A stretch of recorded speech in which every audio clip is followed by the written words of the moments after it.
Buenas, meus amigos. Essa live aqui vai ser junto com a Edilene Morical, uma educadora da Escola Aberta de São Paulo. Só vamos esperar ela entrar para a gente se conectar. Bem-vindo todo mundo que está entrando aqui ou no replay, né? Vai ser uma live sobre educação do futuro nos dias de hoje. Nos dias de hoje. Porque para quem sempre escuta falar de educação do futuro ou país do futuro, hoje já é o futuro de ontem, né? Então a ideia é que a gente já está no século XXI, está se usando de mecanismos do século XIX com professores do século XX e a educação está sempre no futuro. Então aqui a Edilene entrou, conectar com ela.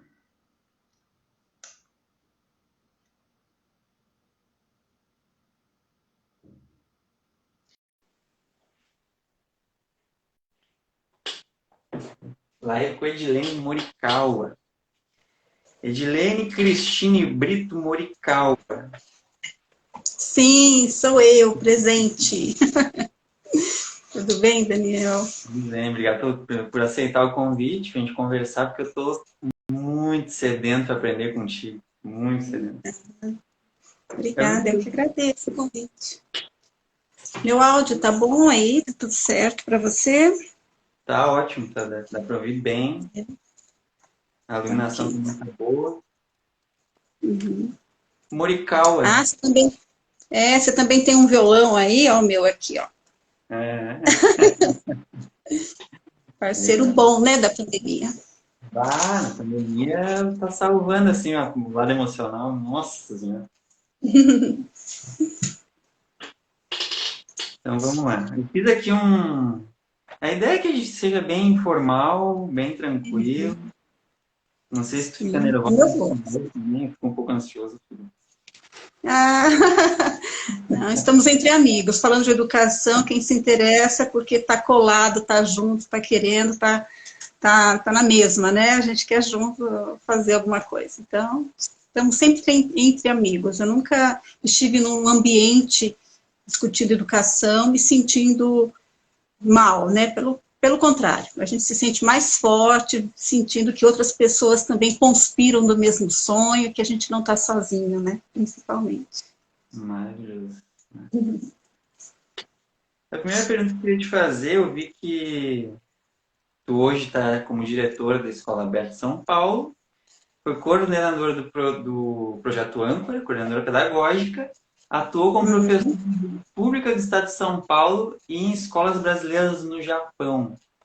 Uhum. Que diferença tu viu entre aqui e no Japão, na parte de educação? Ou no sentido de paradigma, não destoa muito?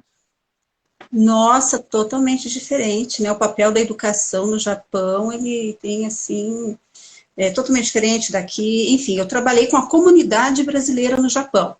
Né? Então, eram filhos becassegues que iam para o Japão para trabalhar, querendo, né, buscando uma vida melhor, uma fonte de renda, né? E tinham seus filhos e aquela dúvida, puxa, coloco na escola japonesa, mas eu não falo japonês, e meu filho também não fala, e o que eu faço então? E aí a escola acolhia essas famílias, né? Eu sempre dizia para as famílias, vocês é que têm que saber o que vocês querem para o futuro. Se vocês pensam em voltar para o Brasil daqui 1, 2 anos, aconselho deixar a escola brasileira justamente para poder, né, voltar e ficar mais acolhido Brasil melhor. Agora, se a ideia for ficar no Japão, coloque em escola japonesa. As crianças precisam dominar a língua, a cultura, né? Apesar da escola brasileira, ela era reconhecida aqui no Brasil, a gente tinha a documentação válida como se fosse uma escola aqui no Brasil, né? No Japão. Então, fazia parte do currículo da escola o domínio da língua e cultura japonesa. Né? Então, nós tínhamos também, apesar de ser escola brasileira, tínhamos o compromisso de garantir que as crianças tivessem inserida na cultura japonesa, então fazíamos muitos intercâmbios e professores japoneses também, enfim, então não podíamos ficar numa ilha, né? Então era um desafio muito grande fazer as duas coisas, garantir essas duas culturas para a meninada lá. Né? Mas foi Sim. muito bom, fiquei 10 anos nesse trabalho e foi uma fase muito bacana da minha vida. Hoje meus filhos moram lá, né? Tenho 2 netos que moram lá também. Eles já estudam. Já tem neto? Pois, Bah. tenho 2 filhos. Tu aparenta ser tão jovem e me surpreende de já ter neto. Aqui também a gente já tá com um filho esperando aqui, né? A Bárbara tá grávida, a gente vai ter um filho pra cuidar também. Mas lá no Japão, não quero ficar muito demorado no Japão, porque eu quero entrar em outros assuntos, né? Mas é só a curiosidade mesmo. Lá no Japão existem leis, que nem aqui no Brasil, que apoiam e estimulam a autonomia das escolas ou não? A escola brasileira, sim, ela tinha bastante autonomia, porque nós nos embasávamos na LDB, né, 9394/96 da nossa lei maior. E nós tínhamos muita autonomia justamente porque não atendíamos nenhuma resolução estadual ou municipal. Nós atendíamos diretamente a lei maior, que é magnífica, né, de Darcy Ribeiro. Então, nos favoreceu muito essa liberdade. Qual a diferença da escola japonesa? A escola japonesa, apesar de ter os seus princípios, né, é uma escola inovadora, no sentido de ser uma escola socioconstrutivista, a Uhum. prática histórica dela é outra, né? O papel da escola é reproduzir pessoas para garantir a manutenção de um sistema político social muito rígido. Então, as crianças têm acesso à música, à cultura, à arte de maneira muito diversificada. Né? A qualidade dos prédios, a qualidade dos espaços, dos materiais é excepcional. Porém, mantém-se aquela rigidez, o propósito da escola é garantir cidadãos que reproduzam algo que está dando certo. É diferente do nosso papel aqui, né? Que é fazer com que as coisas deem certo, né? Apesar da história da escola. Sim, interessante. O que que eu pensei?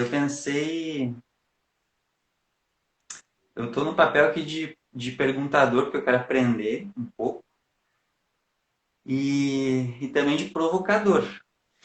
E em vez da gente se conhecer também, como a gente não se conhecer, se perguntando o que que faz, qual é a profissão, quais são os nossos títulos, eu vou fazer umas perguntinhas rápidas aqui no primeiro bloco de provocações para a gente se conhecer de um outro jeito. E eu gosto de fazer 3 perguntas para isso. E a primeira delas qual é o teu maior sonho de vida, Edilene? É ver, sentir e participar de movimentos, de escolas que caminhem na direção que a gente hoje caminha. Caminhou no Projeto Âncora e hoje caminha na Escola Aberta. Né? Então, esse é o maior sonho que eu tenho, de deixar de ser apenas exceção, né? Eu quero ser comum, quero que minimamente todos, né, ou todos que queiram, consigam fazer algo com a educação, enquanto papel de educadores, a felicidade que hoje eu sinto de ser educadora e sentir que o que eu faço tem muito sentido, faz muito sentido para as crianças, para as famílias, para a comunidade, para outros educadores também, assim como você, que busca e quer conversar, dialogar sobre esse trabalho. Show.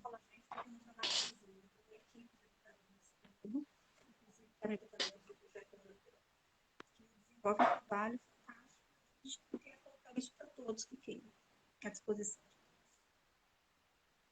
Eu não sei se é só comigo, mas eu acho que falhou um pouquinho o áudio. Se quem está assistindo puder confirmar junto, a tua parte final da fala deu uma falhadinha. Hum, será que está ruim a minha conexão? Deixa eu dar uma olhada aqui. Deu uma caída, que está chovendo muito aqui. Está muito ruim? Bom, mas aí se eu não ouvi, eu só digo que não ouvi, aí, né, se quiser repetir para mim entender. Ah, a outra pergunta é qual é o teu maior medo?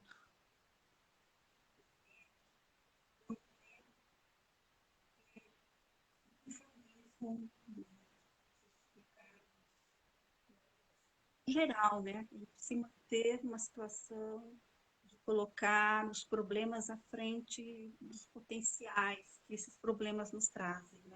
das possibilidades que a dificuldade nos coloca como um grande potencial transformador.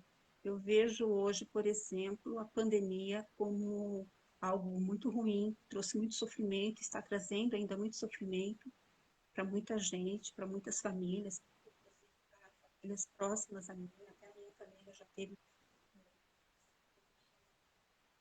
Mas me lembra que a gente não olhe para o lado cheio do copo e olhe que é possível, a partir destes desafios, buscar coisas que nos fortaleçam, que nos coloquem num olhar diferente do mundo, da nossa posição no mundo, das pessoas que estão ao nosso redor. Mas passar por tudo isso e voltar ao mesmo, a mesma coisa. Eu também não acho que é um novo normal, nem gosto quando eu ouço falar um novo normal, não é normal. Né? Isso que a gente está vivendo não é normal, não pode ser colocado como algo que é assim mesmo, a gente vai se adaptando. Não, vamos aprender com ele, melhorar, sair dessa muito melhores. Sim. E aí, quando eu recuso, o som para mim fica baixo, mas se estiver me ouvindo, tudo bem, eu consigo te ouvir. Às vezes dá uma dificuldade para ouvir, às vezes baixa completamente, às vezes dá uns ruidinhos. Mas a ideia geral eu estava ouvindo, que não é normal que a gente está experimentando com a pandemia e normalizar isso é até perigoso. Há quem veja isso como uma oportunidade de desconstruir a escola, porque tem gente que quer retomar a todo custo as aulas na pandemia, que é uma coisa que, meu Deus do céu, enfim. Aí tem que cuidar para me acalmar também. Dá medo isso também, compartilho do sonho e do medo que tu falou até agora. E a terceira pergunta é mais de cunho prático, antes da gente entrar nas outras tem a ver com a educação mesmo, que é o que tu tá lendo agora. Eu estou terminando de ler um livro que se chama Educar é Assumir um Compromisso Ético com a Educação, do professor José Pacheco. Maravilhoso, né? Que tem muito a ver com o livro que eu acabei de ler, que é Histórias da Velha Escola, né? Que é quase um segmento, mas colocando de maneira mais prática a filosofia desse modelo de educação. Interessante. Interessante porque é o mesmo livro que eu tô lendo agora também, além de outro que é esse aqui, né? Que é um livrinho que tá me deixando atordoado, o livro do Desassossego. Então,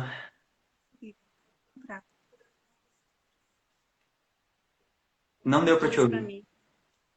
Eu estou procurando novas dicas. Eu já vou pôr essa na minha lista. Sim. Você ouviu? Sim, agora eu Tá ouvi. bem baixinho? Tá, às vezes falha totalmente, mas de modo geral tá baixinho. No geral tá baixinho. Será que se eu sair e voltar melhora? Pode ser, vamos tentar. Vamos tentar? Vamos tentar. Vamos lá.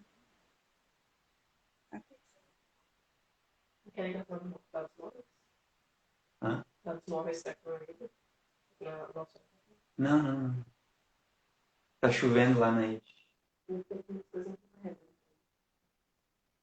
Vamos ver. Então tá, gente. Probleminha técnico. Tá chovendo bastante lá na casa da Ed. Vamos convidar ela de novo. Vamos ver se vai melhorar. Se alguém tiver alguma pergunta para fazer também, pode colocar aqui. Obrigado, Luke, por avisar que estava baixinho também. Precisava desse feedback de quem está assistindo também.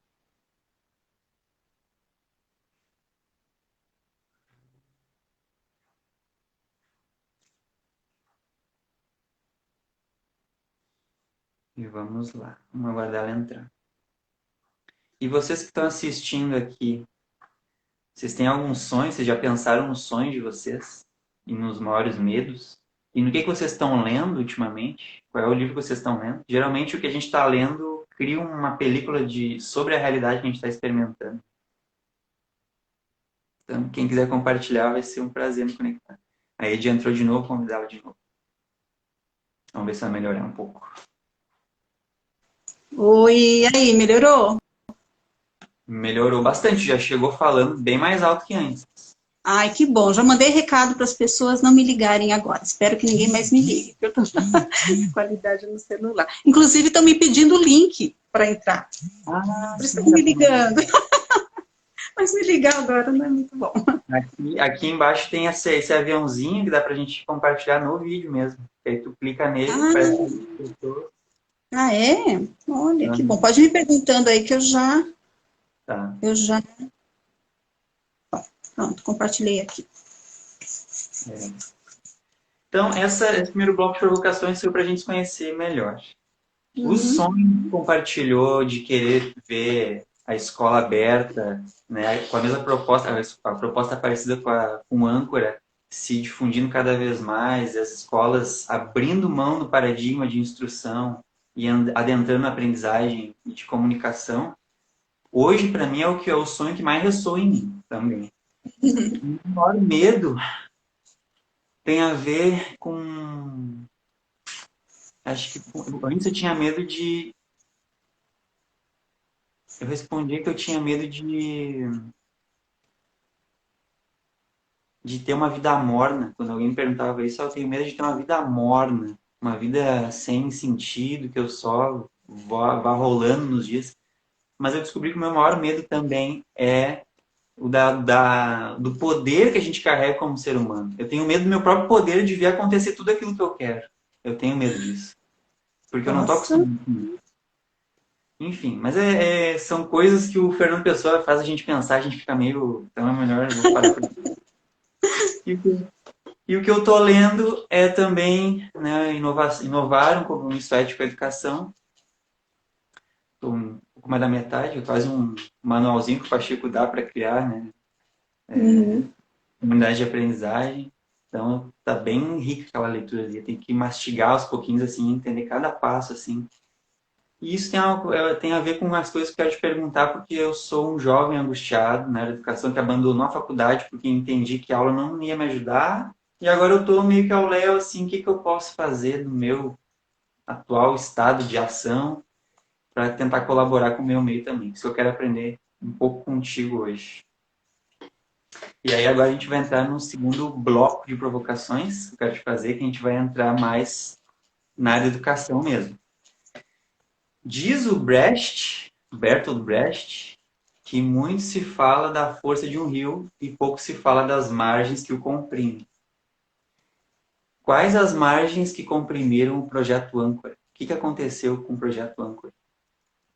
Projeto Âncora, hoje você é a terceira pessoa que me pede para falar do projeto Âncora, né? E cada vez mais eu tenho dificuldade até de lembrar o que aconteceu com o projeto Âncora. Eu tenho que parar e pensar, porque eu acho que são ciclos, sabe, que se encerram, e a gente tenta justificar, tenta encontrar culpas e culpados e acontecimentos, mas o projeto Âncora foi uma história, e ele não acabou.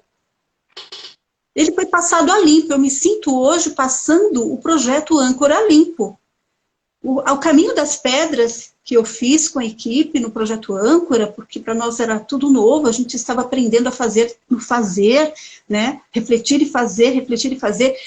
Muitas dificuldades, a gente enfrentou problemas assim que hoje eu falo, meu Deus, como a gente foi forte, né? Então, ele serviu e serve hoje ao que fazemos.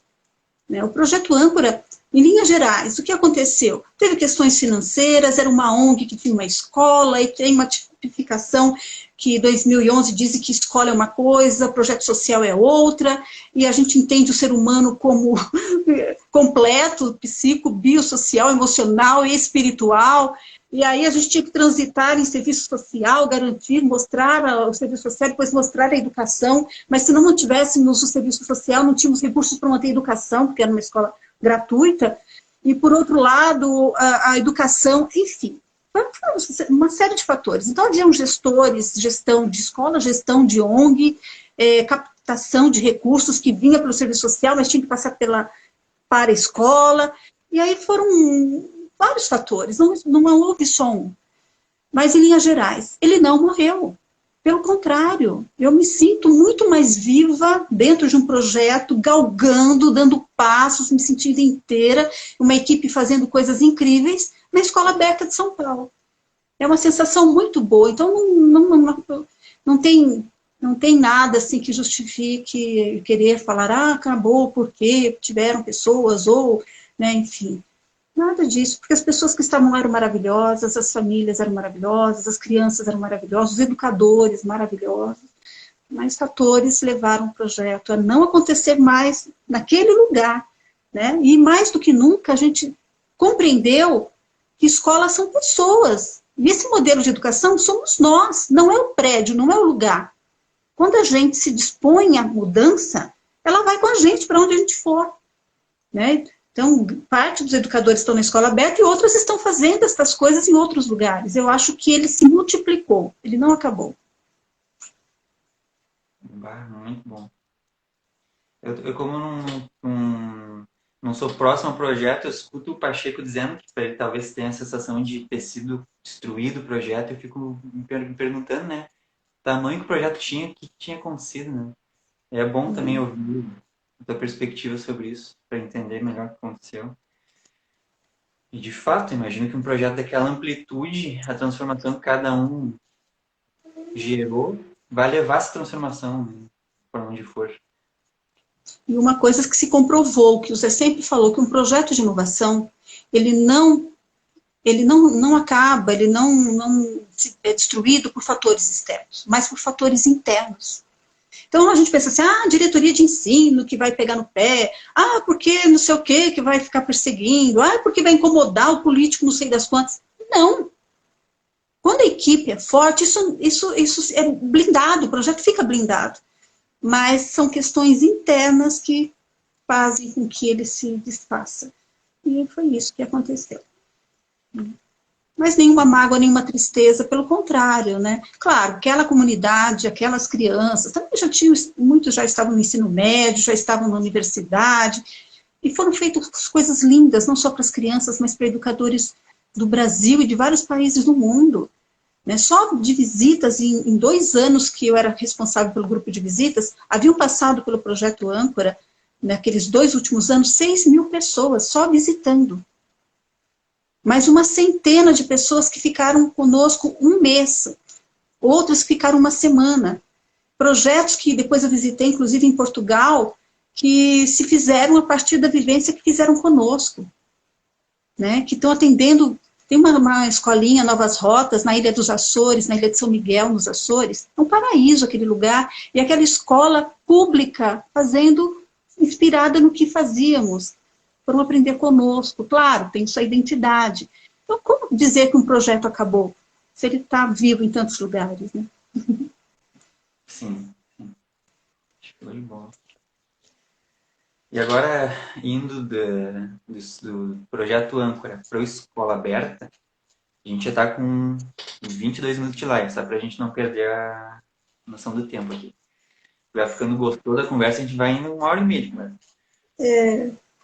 Como começou o Escola Aberta? Que, né, imagino que tem a ver um pouco com o projeto Âncora, com o aprendizado que ele gerou em cada um, mas se teve alguma diferença, alguma peculiaridade para a gente aprender também com como começou o Escola Aberta.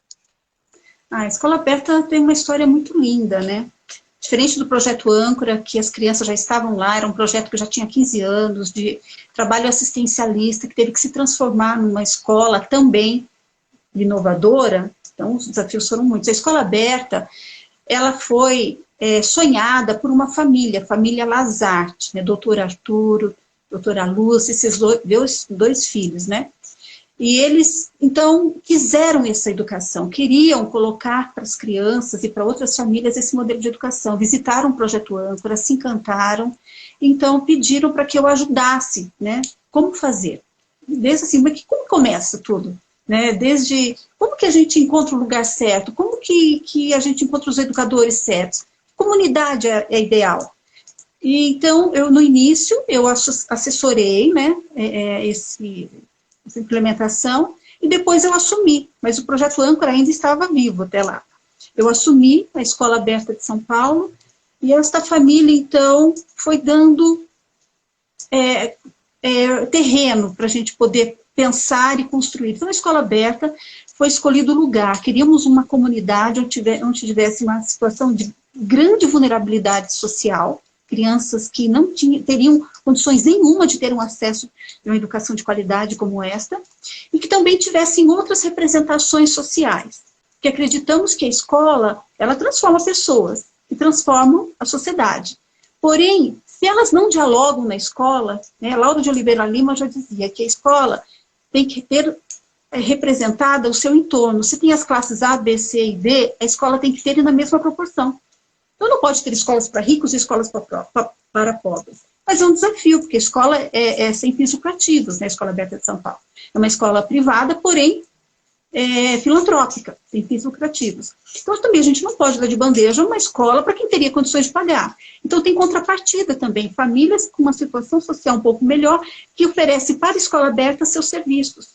Né? Um advogado, outro tem lá uma agência de publicidade, então coloca à disposição da escola aberta esses serviços e é uma contrapartida. Bem, a escola aberta, ela fica na região do Butantã, no bairro Ferreira. Foi um prédio escolhido a dedo pelo doutor Arturo, porque eu disse que as crianças precisariam de uma área verde, né? Que criança precisa ter contato com a natureza. São Paulo, contato com a natureza é algo raríssimo, né? E ele, então, encontrou um prédio que fica ao lado da Chácara do Jockey, que é uma chácara municipal, né? Onde tem 150 mil metros de área verde, com um lago, com pista de caminhada, árvores centenárias, tem pista de skate, tem quadra poliesportiva, campo de futebol. É um lugar magnífico que fica colado ao prédio da escola. Aliás, nós queríamos fazer a escola dentro do parque. Estávamos na tratativa até com a Secretaria do Meio Ambiente. Por conta da iminência da privatização, a gente achou mais cauteloso não colocar lá e colocamos ao lado. Então, a escola aberta é um prédio, né, de 3, 4 andares. É um prédio, mas não importa o lugar, né, porque o que nós temos é o território. Então, as crianças têm o parque, a chácara como o seu quintal. Nós temos um clube de futebol ao lado, onde nós trocamos, né, eles deixam as crianças usarem as quadras para as atividades físicas, né, uma quadra coberta, e eles usam o nosso auditório. Então, a gente tem esse círculo de vizinhança construído. As famílias estão construindo um parquinho para as crianças, não só da escola, mas para todas as crianças da comunidade, dentro da Chácara do Jockey. A nossa horta comunitária, junto com a Guarda Municipal, dentro da Chácara do Jockey. Então, fica um lugar muito estratégico. E agora tem o metrô que está saindo ali, que é o metrô Vila Sônia, né? Depois do Morumbi, Vila Sônia, que também vai facilitar o acesso de pessoas. Recentemente, reformamos um dos andares da escola, para fazer ali um alojamento para educadores que queiram vivenciar nossa prática pedagógica. Então, é uma escola mesmo que nasceu para multiplicar, né? Para se colocar à disposição de outros. E, enfim, aí a escola, como que ela iniciou?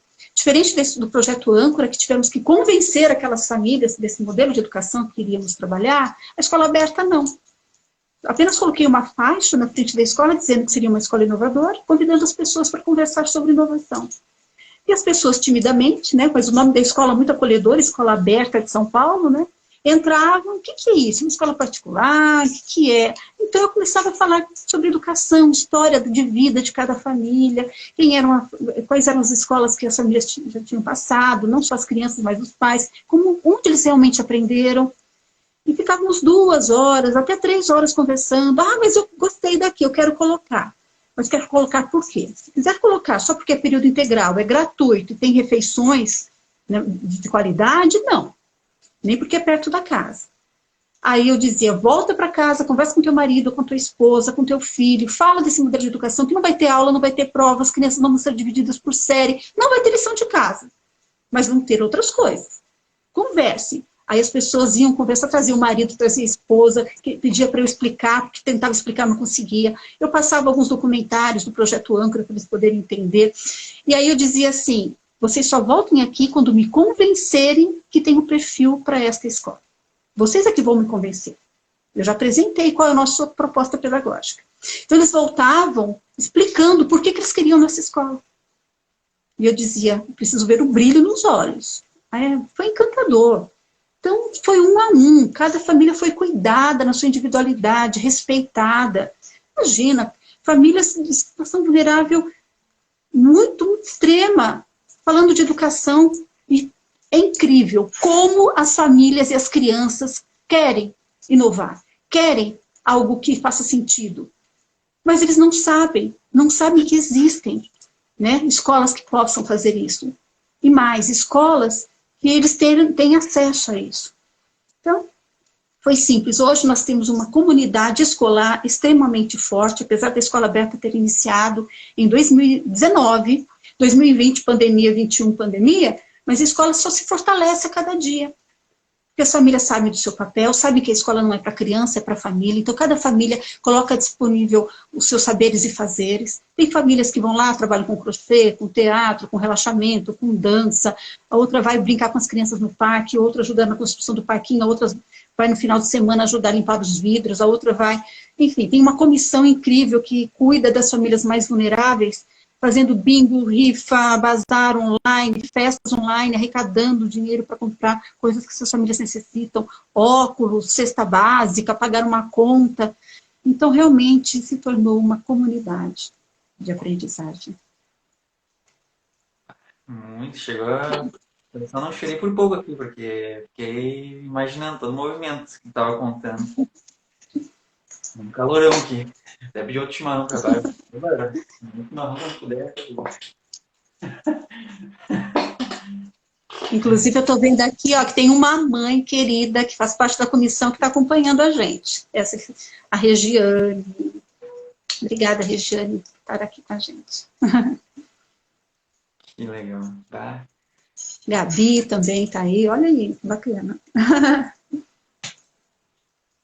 Só amor e muita gratidão por existir. Essas famílias são maravilhosas. Então, é isso. Como qual é a receita? A receita é fazer aquilo que a educação preconiza.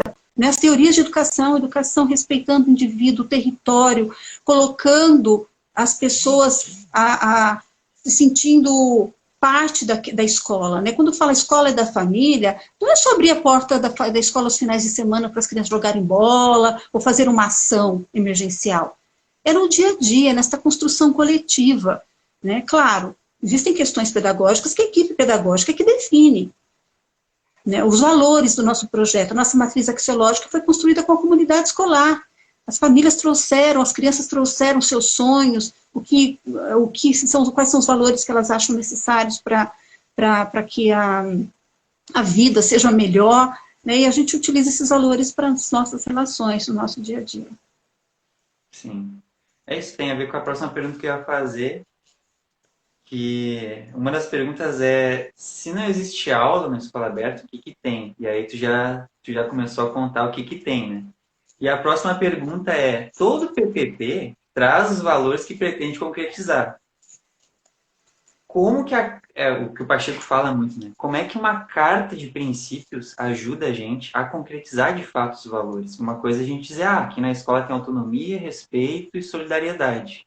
Mas não tem menção nenhuma de como é que isso se desdobra na prática. Porque isso, cada cultura vai entender de forma diferente o que é autonomia, o que é respeito, o que é solidariedade.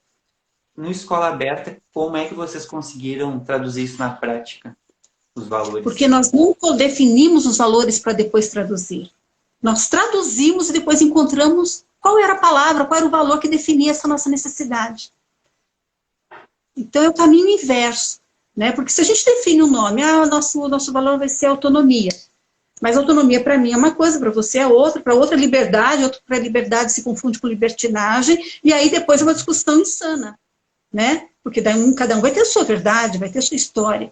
Quando a gente parte da história, do resgate, dos valores de cada um, né? Quais são os valores que ele julga fundamental para a vida dele, que ele tenta colocar em prática o tempo todo, que ele não abre mão. E depois ele associa esse valor à sociedade. Puxa, está faltando mesmo. E aí ele discute o que ele sente, o que ele percebe, a percepção dos valores com outras pessoas. Se chega à definição e depois vão se buscando estes nomes que representam. Por exemplo, nós temos um valor que foi muito interessante, que é a alteridade.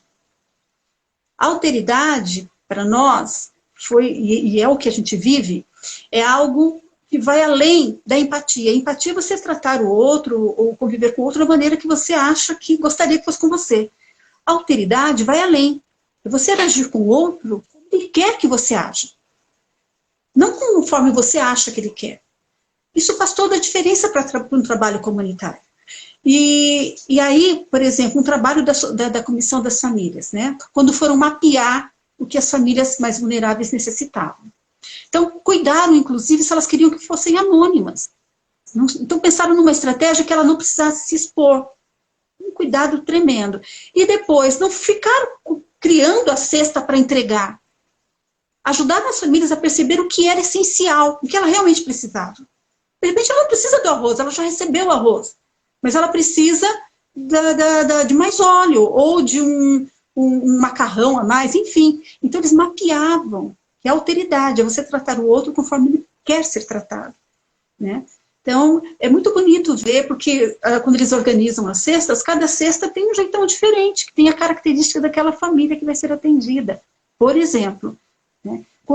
Isso se reflete também, por exemplo, na Assembleia das Crianças. Né? Quando elas estão decidindo, definindo, discutindo algo, e elas colocam uma pauta, elas não trazem uma pauta pensando no que elas gostariam que fosse resolvido de acordo com a necessidade dela. Mas elas aprendem a ouvir a necessidade do outro, inclusive colocando a sua necessidade como consentindo a vontade do outro para que as coisas possam ser trabalhadas em conjunto. Né? Então, essa seria a dica que eu daria para ter uma boa carta de princípios. Talvez pensar nesses princípios para depois definir esses valores. Claro que uma coisa está junto com a outra. Quando a gente, até no livro do Zé fala muito, né? Matriz axiológica e carta de princípios. Elas estão intrínsecas. Mas ela não pode vir depois. A discussão, a reflexão sobre o que é esse valor para cada uma das pessoas tem que ser antes de fazer a carta de princípios. A afetividade, que é uma grande confusão. Muita gente acha que ser afetivo é só passar a mão na cabeça, dar beijinho, abracinho, dizer o que a pessoa que agrada ao outro. E ser afetivo para nós vai além. É de chamar o outro de maneira cuidadosa, respeitosa e dizer, inclusive, que não está legal o que ele está fazendo. E ele aprender a acolher e dizer, puxa, realmente, não, dói, machuca, não queria ouvir isso, mas eu estou entendendo que não é por algo maior, que é um projeto. Né, que a gente está junto num projeto, e é preciso, sim, olhar para essas situações. Mesmo que depois a gente vá pegar carona um com o outro, e está tudo certo. Ninguém vai virar cara porque teve que chamar na chincha ali para bater um papo. Né? Sabe que existe um projeto que organiza, né, essas relações. E a parte socioemocional também é discutida em assembleias, também os conflitos que aparecem em assembleias, ou são encontros separados de assembleias que têm a ver com projetos e outros encontros têm a ver com vamos cuidar de conflitos? Como é que é essa... Não tem como separar, né? Não tem como separar. O conflito, ele surge em várias situações. Desde um conflito de um para um, como um conflito de ideias, como um conflito de posições, de opiniões, mas aí a gente tem um outro valor, que é o respeito. Né? Então, como a gente se escuta para juntos buscarmos um consenso ou consentimento. E as crianças, desde muito cedo, entendem o que é consenso e o que é consentimento. O que é consentimento? Apesar de não concordar, de ainda não me satisfazer com aquela posição que está aparecendo, que está sendo mais solicitada, mas eu percebo que eu não tenho uma outra proposta, eu não tenho outro argumento que valide uma mudança. Então eu consinto e passo a adotar esta decisão como se fosse minha. Né? E em outro momento essa situação vai se transformando e outras necessidades irão aparecendo. Inclusive eu posso até colocar uma posição que depois seja válida, porque é um outro momento, outra situação, e eu tenho até respaldo, né, argumento para poder colocar. E as crianças desde muito cedo fazem, até para decidir uma festa, um passeio, se vai ter um sarau, como que vai ser a roda de compartilhamento de projetos, elas discutem tudo isso. Né? Quando elas têm uma vontade, levam para a mesa da assembleia, que é composta por crianças, né, que junto com um educador que é responsável, né, por aquele trabalho, organizam a pauta e pensam na mediação desta assembleia, garantindo estes valores.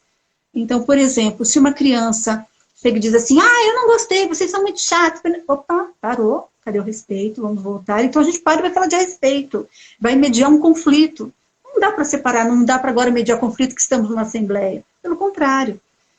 O ser humano é uma coisa só muito e saber que uma coisa está... É a oportunidade de trabalhar a mediação de conflito no conflito.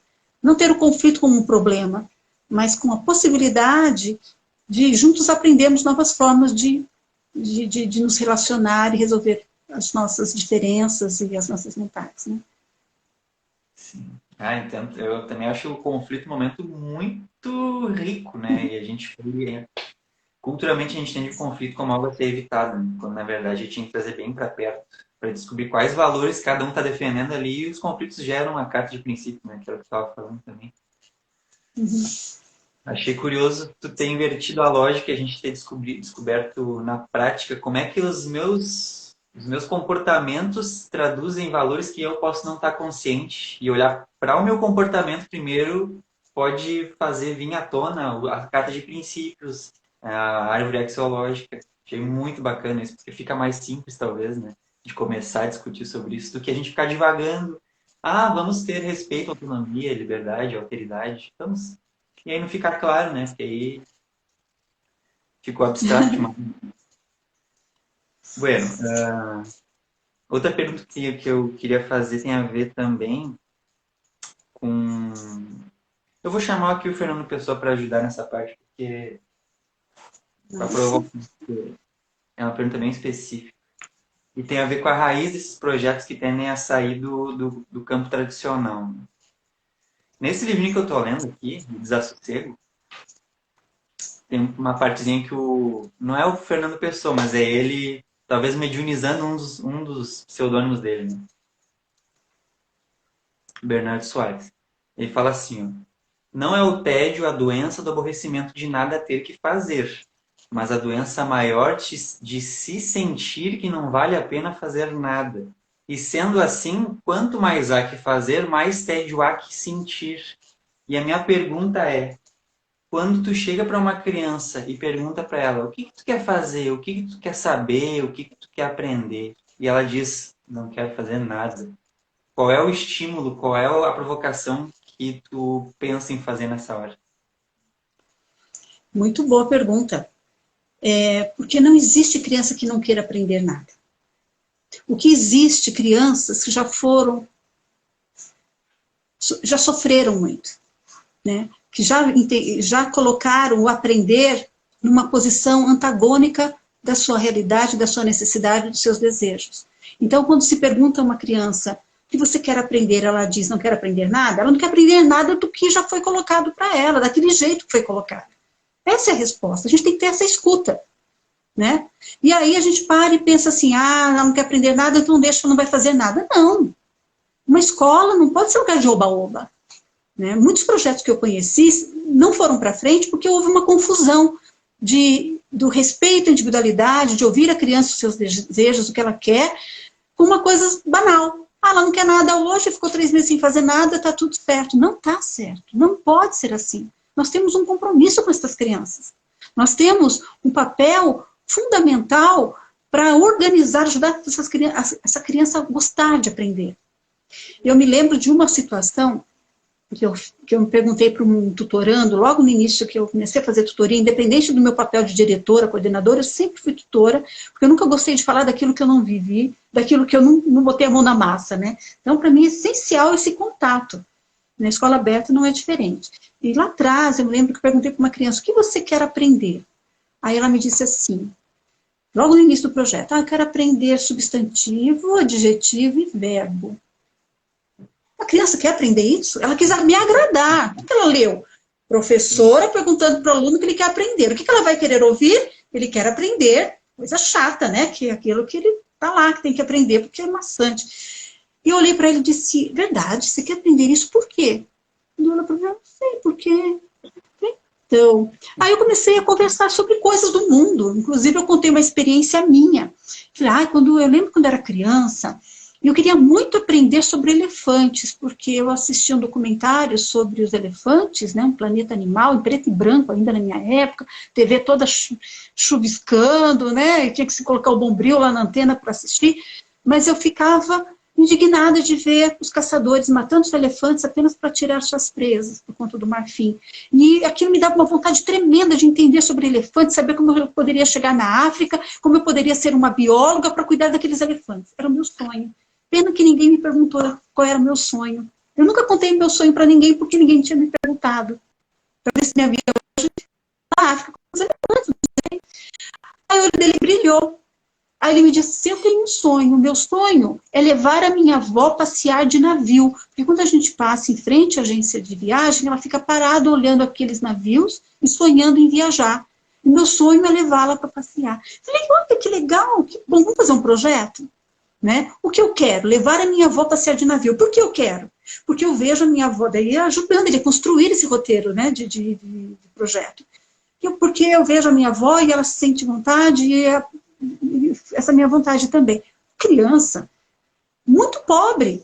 Aí alguém poderia me dizer assim, nossa, que absurdo, você tá iludindo essa criança. Como assim? Ela não tem dinheiro nem para pagar o ônibus, está falando para ela viajar de navio com a avó. É preciso sonhar. É preciso entender que quando a gente sonha, a gente começa a concretizar a partir do momento que a gente está sonhando. E aí a gente foi construindo juntos. Será que custa uma viagem de navio? Mas para onde a sua avó quer ir? Então ele teve que responder o que eu quero, por que quero, como eu vou fazer, o que eu tenho que aprender, quanto tempo eu vou precisar.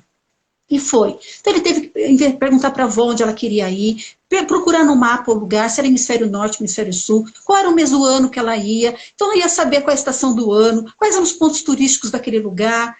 Enfim, mergulhou na Europa lá e foi passeando pela Europa. Essa criança, cada vez que tinha tutoria, trazia coisas incríveis. E assim, com o olho brilhando, porque parecia que ela já estava viajando com a avó naqueles lugares. E contando a história daquele lugar, os pontos turísticos, qual era o peso de uma bagagem exterior, né, de navio, se fosse de avião, quanto seria, qual era a distância, quanto tempo de navio, quanto tempo de avião, e se fosse de navio, quantas paradas, se fosse de avião, quantas paradas. Enfim, fez uma tabela de preços para comparar o valor de cada viagem, e ainda foi pensar como que eu economizo dinheiro para levar a minha avó. Aí foi ver a conta da água, da luz, telefone, da casa, ver se dá para economizar na água, na luz, no telefone. Enfim, chegou um momento que ele falou assim, Dilene, pronto, já terminei meu projeto. E apresentou tudo isso, compartilhou com os colegas. E aí você me diz, mas ele não viajou com a avó? Não, daqui 20, 10, 15 anos ele pode viajar, porque essa viagem já começou para ele. E vai ser uma baita de uma viagem, eu não duvido que ele vá viajar. Né? Mas claro que consegue. Ele foi dado a ele a chance de sonhar. E mais, de concretizar este sonho. Né? Enfim, então as crianças precisam deste estímulo. Né? Talvez contando a nossa história, colocando elas para ouvir a história das outras crianças. Tem criança que não tem repertório. Não é que não tem o seu repertório, mas é um repertório de vídeo do YouTube, vídeo do TikTok, não sei o quê. É o repertório. E você pergunta, o que você quer ser? Eu quero ser youtuber. Puxa vida, antes era ser jogador de futebol, né? Hoje em dia tu não quer ser youtuber. Eu quero ser cantor de funk, eu quero ser bailarina de funk. Porque o repertório está restrito. E qual é o nosso papel? Levar para outros repertórios, trazer novos repertórios. Não como para aprender, mas estar em contato. Ouvir outras pessoas, especialistas, pessoas da comunidade que fazem coisas interessantes. Ouvir o colega que terminou um projeto e ele perceber que existem conhecimentos ali que ele pode explorar também. E aí não tem para ninguém. Quando a gente descobre isso, não tem criança que não quer aprender. Não tem. Existe esse problema inicial que é a criança se desencilhar desta escola antiga e arcaica. E mais, o educador. Porque se ele também chega e faz uma pergunta para a criança, o que você quer aprender? Eu quero aprender, meu projeto, eu quero viajar de navio. Então você vai fazer isso, você vai estudar isto, sem perguntar onde ele quer, para que ele quer, como ele vai fazer. E a gente já vem com a nossa cabeça de professor dizendo, mas para isso ele vai ter que saber fração, mas para isso ele vai ter que saber pontos cardeais, mas antes de saber hemisfério, ele tem que saber o que é meridiano de Greenwich e as linhas imaginárias, mas ele tem que saber. Esses tem que saber que a gente traz conosco, inundar a cabeça dessa criança, ela vai deixar de sonhar assim. Só que ela não vai saber argumentar onde está errado, né? Porque ela não tem essa condição. Uma criança que já aprende a aprender, ela não aceita mais essa imposição. Ela vai perguntar, por que você quer que eu aprenda isso? Onde que eu vou usar esse conhecimento? Não, mas não é bem assim, não, eu acho melhor. E com respeito, com afetividade, porque são os valores que ela foi desenvolvendo. Isso se dá também quando a criança vai para uma outra escola. Muitas pessoas perguntam, mas como vai para outra escola? O que acontece? Como que ela vai se adaptar numa outra escola? Quem aprende a aprender, se adapta. E ela vai questionar. ela vai olhar para aquela realidade sabendo que existe outra. Eu tive educandos no Projeto Âncora que fizeram, eu falo especificamente, porque foi uma história que a gente pôde acompanhar uma criança que estava no ensino fundamental, foi para o ensino médio. Na escola aberta nós temos o início do fundamental agora, né, Fundamental 2. E já histórias incríveis, projetos maravilhosos que essas crianças estão desenvolvendo. Eu me lembro de um menino que tinha terminado o fundamental e foi para o ensino médio numa outra escola. Nós não tínhamos o Projeto Âncora até 2017. E aí, um dia ele foi visitar, eu falei, e aí, como está, Carlos Daniel, como está a sua escola? E era um menino que tinha muitas dificuldades. E no Projeto Âncora, ele que desenvolveu o projeto da Horta Mandala, uma horta gigante, que foi referência de horta, e porque ele se sentiu importante fazer tudo aquilo, envolvendo equipes até de advogados que foram ser voluntários para a horta, biólogo lá do Parque Ibirapuera que veio ajudar, enfim, foi uma história incrível. E aí, quando ele saiu, eu falei, como que está a sua outra escola? Não, está tudo bem. E como, o que você tem feito, né? Aí, olha, eu faço parte do Grêmio Estudantil, eu já fiz a Horta Mandala na nossa escola, e eu já fui convidado para ensinar a fazer a Horta Mandala em 2 escolas públicas vizinhas. Né? Então, eles carregam, quando eles aprendem a quebrar esse muro, para é natural. Eu vou lá, eu explico, eu faço, eu desenvolvo um projeto, eu trago pessoas, eu busco especialistas, que aprendeu a fazer isso. Deixou de ter aquela forma única, né, de mão dupla do aprendizado, professor-aluno, professor-aluno. Uma coisa que é muito importante frisar é que esse modelo de educação, ele não está pautado no professor, né, como foi grande parte, né, da história da educação. Professor, a palavra vem de profeta, né, aquele que professa, e o aluno sem luz que recebe a luz desse profeta. Não está nessa relação mais, e também não está na relação em que o aluno é o centro. Erroneamente achar que a criança é o centro do aprendizado. Não é. O aprendizado se dá na relação. Então, esse modelo de educação, ele é pautado na relação. Não só de professor-aluno, mas professor-aluno, aluno-aluno, aluno, família, família, escola, escola-comunidade. É muito mais amplo e muito mais rico. Né? Sim. A gente já está chegando no paradigma da comunicação, né? Que é uma coisa que ainda está por se fazer, que é o Pacheco está tentando forçar a barra do sistema público e fazer aparecer. Mas é bem isso.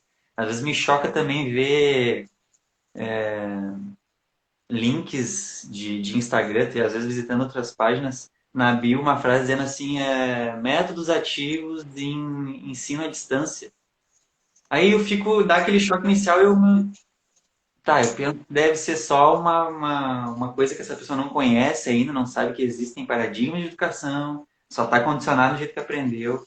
E aí eu paro de culpar, assim, aquela pessoa específica e vejo que é uma cultura que é dificílima de desconstruir. Mas isso que tu falou de o que tu quer aprender? Maravilha! Se a gente pergunta para a criança, é um meio caminho maravilhoso. Agora, a segunda parte do caminho é por que tu quer aprender? Essa pergunta desconstrói, né? Não só o valorizar da autonomia da criança, mas o porquê que dá propósito de dar o pano de fundo para o que ela quer fazer. Senão ela acaba fazendo para agradar a gente, assim como o professor faz o que faz para agradar o diretor da escola no sistema tradicional, e aí ninguém tem autonomia, né? Ninguém consegue aplicar o que está escrito no TPP mesmo. E às vezes dá uma indignação, isso, enfim. Vou parar por aqui também. Com essa indignação. E depois de o que tu quer aprender e por que tu quer aprender, a minha pergunta, a gente já está indo para a terceira parte, que é a parte final, que eu tinha preparado de perguntas, mas essa aqui é a segunda, que tem a ver com a educação, e é a última pergunta daí que tem a ver com essa parte do meio aqui. Que é, o que tu quer fazer? Eu quero fazer isso, quero aprender aquilo. Por quê? Porque eu vi tal coisa na televisão, me deu vontade de entender melhor. Beleza. O que tu viu? Qual foi o programa? O que te chamou a atenção? Aí essas perguntas o professor vai... essa é a tutoria, né? Provocar ele mais e mais perguntas. O material vai saindo dele mesmo para ele procurar depois, né? A minha pergunta é, como é que depois a gente associa tudo isso que vem à tona, todas as pesquisas, como é que a gente avalia essa aprendizagem, como fazer esse link com a BNCC? Essa é a minha pergunta. Boa. Tá, então, primeiro a gente não espera isso acontecer para avaliar. A avaliação é o processo, né? É de forma contínua, formativa e sistemática. Ele se dá desde o momento que eu estou perguntando, o que você quer e por que você quer, eu estou avaliando o que ele já sabe sobre aquilo, qual é o repertório que ele tem sobre aquilo, né? Então, quando ele me diz assim, é para a Itália, onde fica a Itália, você sabe? Não sei, então eu estou avaliando, não sabe. Então, precisa aprender. E não é não sabe, é um problema, nota baixa. É como diz Vygotsky, né? A zona de desenvolvimento real e potencial. O educador trabalha nessa área, que é verificar o que a criança já sabe e lançar desafios, ou buscar desafios que sejam próximos, que sejam desafiadores para ela incomodar, né? Como Piaget também, sair da zona de conforto e ir para a instabilidade, até buscar um novo conhecimento, mas também não pode ser muito além. Né? Não adianta eu quero ir para a Itália, então você agora me diz todos os países da Europa, agora, quero ouvir. Isso está além. Então a gente precisa ter, que é o papel da educadora, é o perguntador. E para que a gente possa fazer boas perguntas, a gente tem que ser um bom conhecedor, ou pelo menos um bom pesquisador, ou capaz suficiente de ser humilde, de dizer eu não sei, eu vou pedir para o especialista me ajudar, eu vou buscar informação com outra pessoa, não querer ser o dono da verdade também, ser equivocado em várias situações. Então, a avaliação se dá o tempo todo. E aí, conforme a criança vai apresentando, vai buscando referências, vai trazendo conhecimento, compartilhando, a gente vai buscando essas evidências. Não sabia onde ficava a Itália, agora já sabe que fica na Europa. Já sabe que tais cidades da Europa têm tais pontos turísticos. Então, são evidências, gravação, fotografia, um texto que ela produziu, ou a nossa observação. Então, a gente tem uma estrutura de portfólio que é um raio-x do aprendizado de cada criança. Aí você me diz assim, puxa, mas como a gente garante que o que ela está aprendendo tem a ver com a BNCC? Primeiro, BNCC não pode ser o ponto de partida. É apenas uma verificação do processo. Então, a gente não prepara a aula. Isso é muito importante. Então, a gente não diz, ela tem 7 anos, então ela tem que saber isso, faço uma lista, e aí eu faço de conta que estou perguntando, estou fazendo de conta que eu estou aceitando o percurso dessa criança, mas, na verdade, eu estou me corroendo por dentro porque ela não viu multiplicação com 2 números e já o vizinho dela ou o aluno da sala do lado já viu, já sabe, e aí vou me colocar na parede dizendo, você é professor e não ensinou ainda? Eu preciso de uma equipe forte, que um ajude o outro a se despir dessas amarras dessa educação arcaica. O que é importante a criança saber? Primeiro, o canal do querer aprender. Quando a gente ouve a criança o que ela quer aprender, a gente não só está criando um repertório para ela aprender, como a gente está abrindo um canal da emoção dela, que é fundamental para o aprendizado. Quando a gente lembra dos bons conhecimentos que tivemos, adquirimos ao longo da nossa vida, e a gente olhar bem de perto com uma lupa, a gente vai perceber que está relacionado às questões emocionais. Eu gostava tanto daquele professor, nem lembro da matéria dele, mas eu gostava do jeito que ele falava comigo. Ele me acolhia, ele me olhava com carinho, com respeito. Ele sabia das minhas dificuldades e não me colocava numa situação que me deixasse constrangida. Então, a gente sabe que o canal da emoção é fundamental para a construção do conhecimento. Então, a gente precisa tirar um pouco essas amarras de achar que a criança tem que aprender aquele conteúdo. Porém, existe o currículo essencial. Então, nós da Escola Aberta pegamos os 10 competências gerais do currículo nacional da BNCC.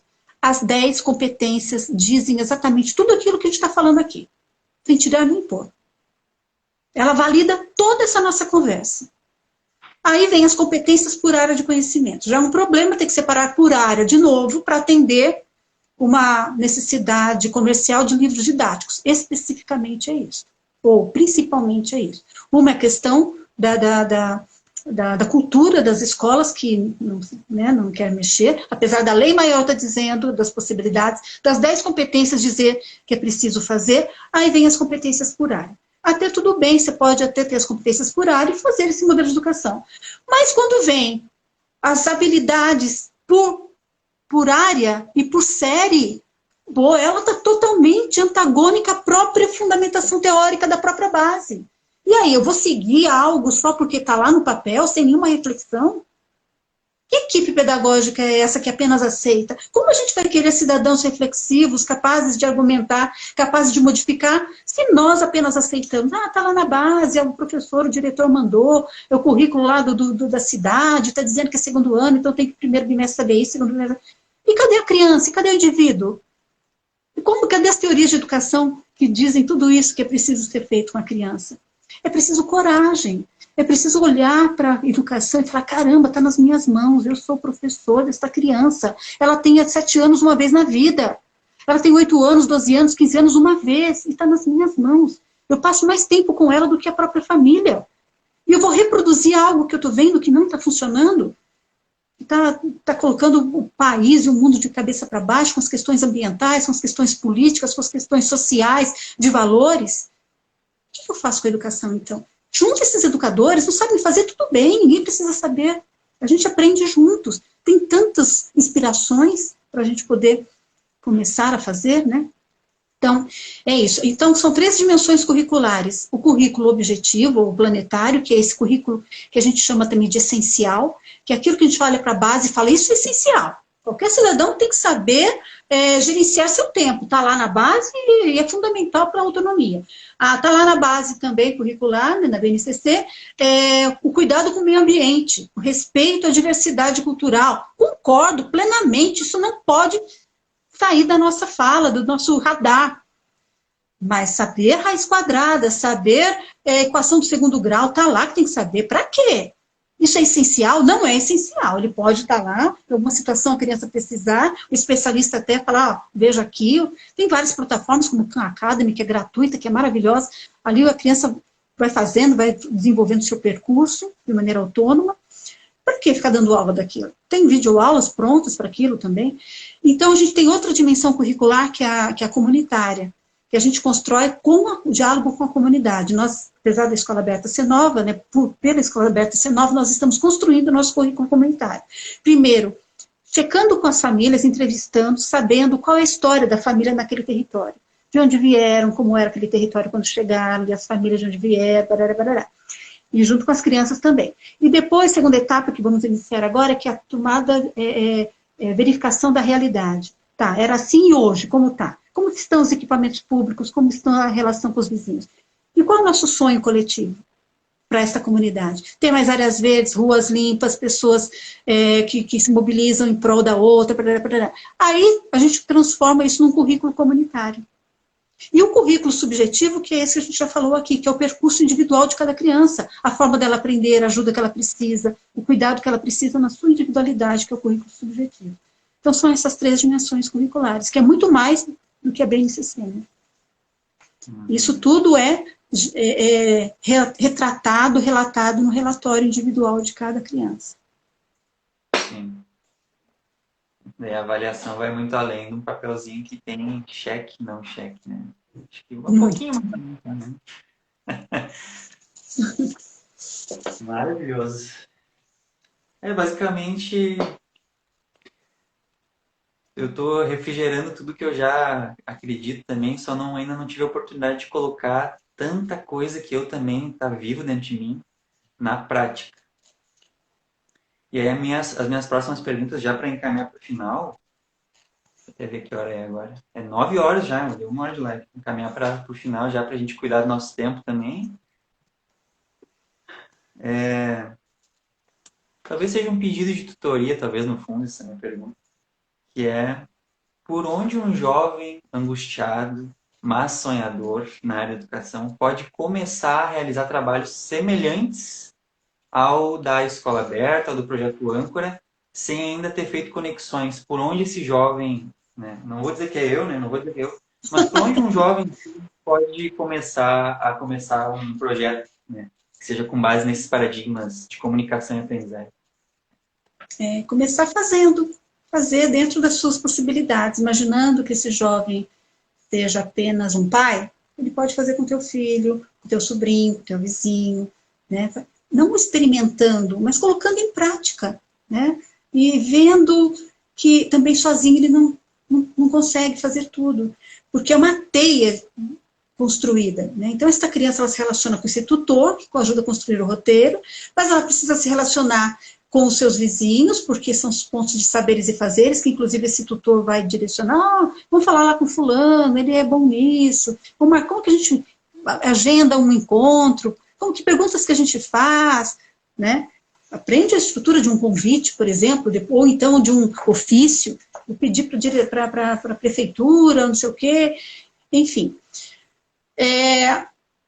Mas ele precisa ter essa relação. Então, além dele, o ideal é que tenham pelo menos mais 2 outras pessoas. Imaginando no contexto escolar, isso é mais rico, né?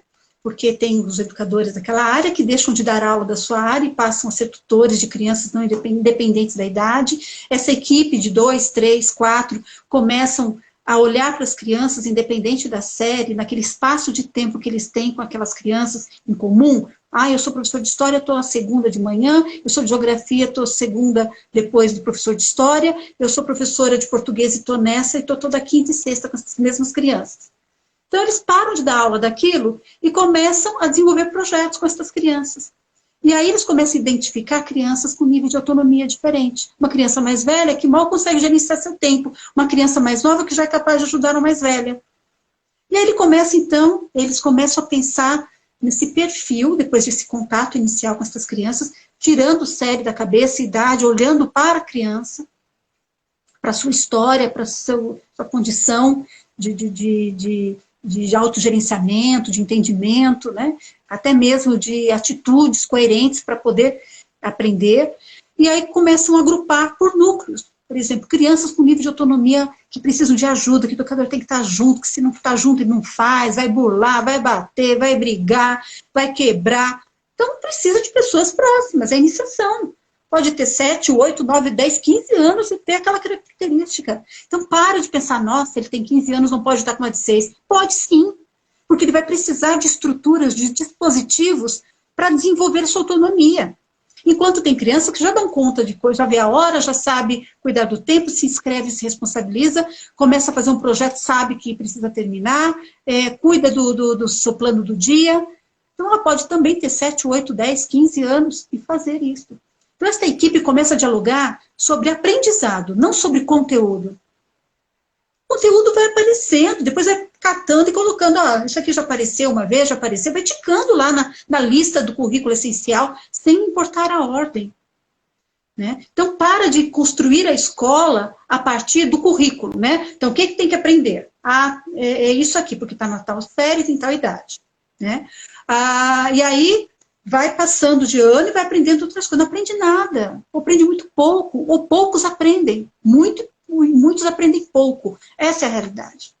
Então começa, destrói, fala, poxa, precisa do currículo? Sim, o currículo é essencial para a escola. Mas vamos partir do ser humano e suas relações. Quem é essa pessoa, o nível de autonomia, como ele aprende, que ajuda que precisa, e vai aprendendo e o currículo vai se fazendo. No fazer. Essa dica que eu dou para iniciar um projeto.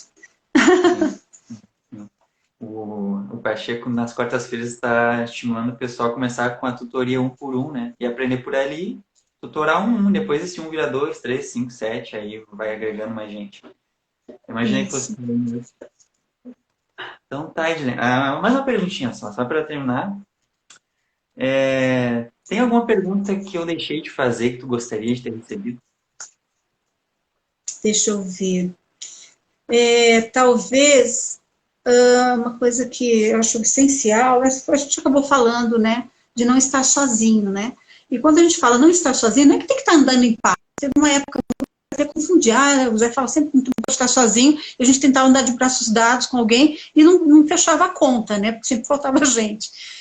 Claro, apesar de contar com a participação das pessoas da comunidade, tudo ainda faltava.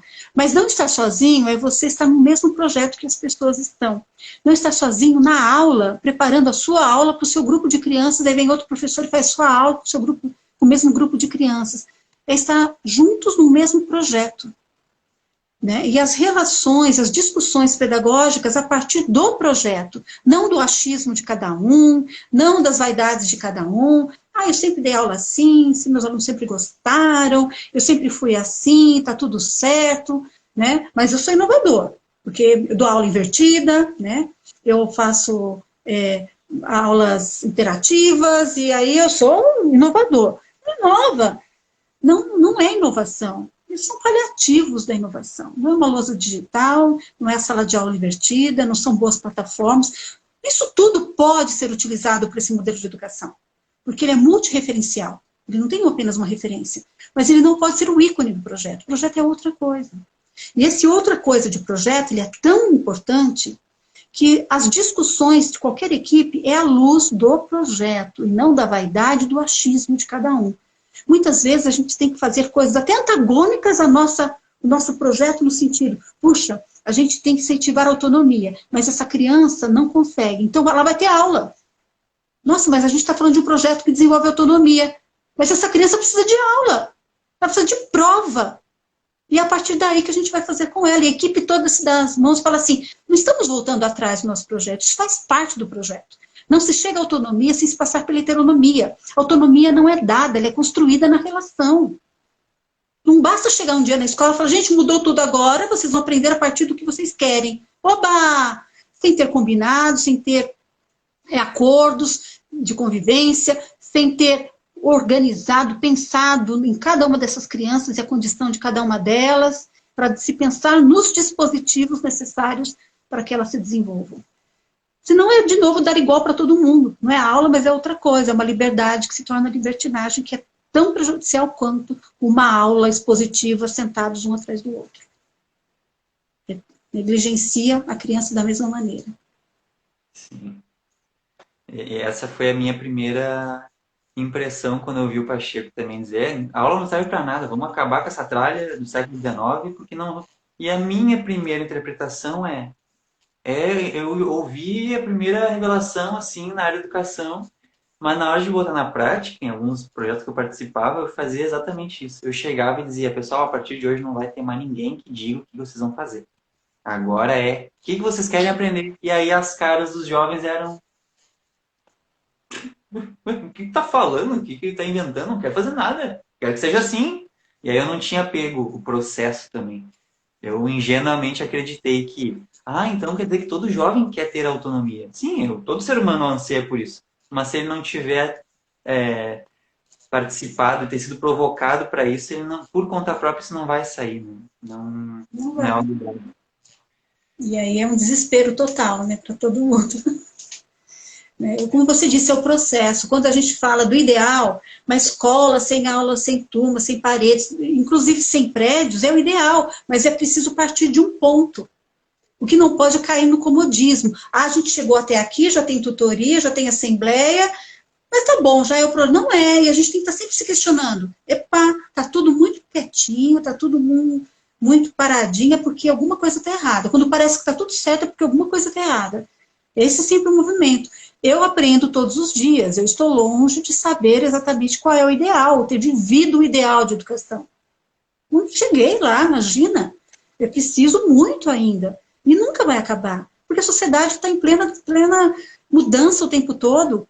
Quando a gente fala em inovação, isso que a gente está discutindo aqui, para mim já está arcaico. Para mim já não é mais o necessário. É um paliativo do erro do passado que a gente está tentando corrigir. E é preciso pensar, e aí, o que é realmente inovador? O Zé fala do paradigma da comunicação, eu concordo, mas eu fico pensando, nossa, como que faz isso agora? Eu sei que a gente já tem algumas ideias, mas como concretiza tudo isso? Eu também não sei, eu estou aprendendo, e eu quero aprender. E outras coisas virão, porque a sociedade está em movimento, e a educação precisa também estar. E a gente vai se aprimorando cada vez mais no sentido de ser um buscador também, né? Que nem tu tinha dito, um pesquisador. Não pode se cristalizar, porque se a gente se cristaliza tudo na volta também. Os projetos tem de pessoas, as pessoas cristalizam, o projeto cristaliza, nada vai mais pra frente. Nada vai. Então tá, Edilene, te agradeço de novo. Vou começar minha fala de encerramento aqui, mas dizendo que foi muito, para mim foi cativante, magnetizante te ouvir, e também tá nesse papel que para mim é novo, de ser o perguntador, porque essas coisas de fazer live também é novo para mim. É um jeito que eu encontrei de me conectar com mais gente também, aprender. Me senti provocado no sentido de começar, sem saber como também, mas começar. Aqui hoje tá eu e minha namorada num condomínio, tá cheio de gente, um condomínio, apesar de ser uma tentativa de se isolar do resto, pelo menos a comunicação dentro do condomínio é um pouco facilitada. E aí eu poderia provocar esse condomínio aqui para gerar aqui de dentro mesmo algo de tutoria. Isso. Perfeito, eu tenho certeza que esses pais estão ansiando coisas para essas crianças que não sabem dizer o que é. Apresenta possibilidades. Traz para dialogar, para pensar juntos e lembrar que escolas são pessoas. E essas pessoas são vocês, pais, mães, né? E todos têm algum conhecimento para compartilhar e ajudar também, né? É isso, Daniel, mas foi um prazer estar com você, né? E conte com a escola aberta, viu? A escola aberta está aberta para conversar. Eu sou aqui uma representante de uma equipe, tem outros educadores maravilhosos que podem conversar com você, com as pessoas que você queira, também precise, tá bom? E quando a pandemia passar, vocês estão convidados a ir até a escola aberta, ficar com a gente uma semana, imersos lá, vendo as dificuldades, as alegrias, como que se faz um projeto no chão de escola, tá bom? Será uma alegria. Agradeço, gratidão. E obrigado. A Bárbara até comentou aqui, eu quero muito ir visitar a escola para saber como é que é. Ficou com vontade? Vamos sim. E, bueno, a gente fica aberto o convite também para outras lives. Se a gente começar, eu vou te comunicar e aí a gente pode fazer lives de como é que está sendo na prática as conexões feitas por aqui.